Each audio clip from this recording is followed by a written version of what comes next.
patuloy ang pagkukumpuni ng Department of Public Works and Highways sa nasirang pader o navigational gate sa Navotas na naging sanhi po ng malawakang pagbaha doon. At dahil nga sa baha, online muna ang pasok ng ilang paaralan. Si Gab Villegas sa detalye live. Gab. Yan, nandito ako ngayon sa Barangay San Jose dito sa Navotas City kung saan nandito yung sandwall na nagkaroon ng breach o nagkaroon ng butas na itong nakaraang weekend. Kung saan bumapasok yung mga tubig baha na dahilan para lumikas itong mga residente.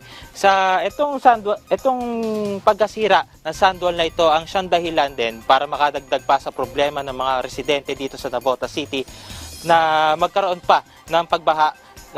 Kung saan isa pa sa factor nito ay itong high tide.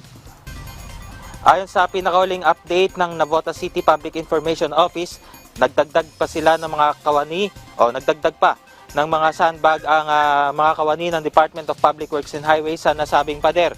Maliban pa dyan ay kasalukuyan na ring inaayos ng kagawaran ang Tangos Tansa Navigational Gate na nasira noong nakaraang buwan. Online o modular muna ang pagpasok sa ilang paaralan ngayong araw dahil sa inaasahang panibagong high tide mamaya 1:48 ng hapon. Asynchronous muna ang klase ng monitoring ng morning at afternoon sessions sa Navotas Elementary School 1, Tanza Elementary School at Tanza National High School. Diyan sa mga oras na ito ay walang nararanasang pagbaha sa mga kakalsadahan dito sa lungsod. At makikita nyo rin sa aking likuran, may isang kabahayan dito na tagilid na dahil natabunan na itong pader na nasira dahil dito sa dahilan para magkaroon ng pagbaha dito sa Barangay San Jose dito sa Navotas City.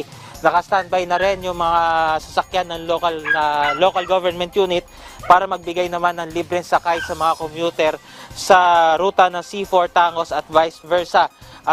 Yung mga residente rin na nandito na nakatira dito ay inilikas na ng lokal na pamahalaan at binibigyan na ng mga kinakailangan na tulong mula sa local government unit. At yan muna ang update. Balik sa iyo, Bien. Maraming salamat, Gab Villegas.